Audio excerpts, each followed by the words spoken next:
Union পরিষদে প্রহসনের নির্বাচন হয়েছে বলে মন্তব্য করেছেন জাতীয় পার্টির কো চেয়ারম্যান জেএম কাদের।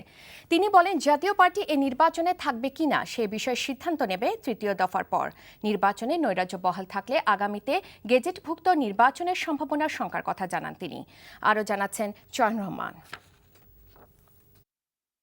প্রথম দুই দফা ইউনিয়ন পরিষদ নির্বাচনে জাতীয় পার্টি প্রার্থী দিয়েছিল 350, বিপরীতে জিতেছে মাত্র 5টিতে।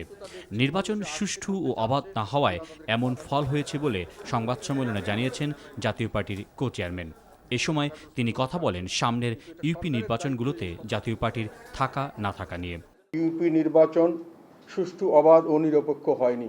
সর্বতোভাবে দায়ী হলো নির্বাচন কমিশন। আমরা মনে করি ব্যর্থতার দায় দায়িত্ব তাদের। আমরা আশঙ্কা করছি সরকার যদি নির্বাচন ব্যবস্থা এইভাবেই চালিয়ে যেতে থাকেন তাহলে পরবর্তীকালে নির্বাচনগুলি সরাসরি একটা গেজেটভুক্ত তালিকাভুক্ত করা এরকমই একটা অবস্থা দাঁড়িয়ে যেতে পারে।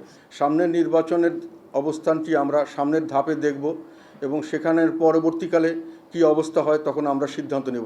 দলটির মহাসচিব জানান, জাতীয় পার্টির সম্মেলন অনুষ্ঠিত হবে 14 মে।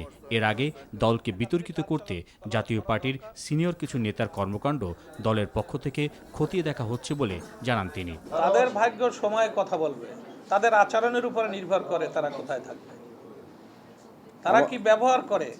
এখন তো দুই একজনের সাথে ফোনে কথা বলে আপনাদের সহকর্মীদের সাথে, কিন্তু মাঠে আসে কিনা আমি দেখি, অপেক্ষা করি। তাদের ব্যবহারের উপরই নির্ভর করে তারা কোথায় থাকবে।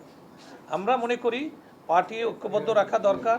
সম্মেলনের আগেই সবাই এক হয়ে জাতীয় পার্টির পতাকা তলে আসবে বলেও জানান দলটির মহাসচিব।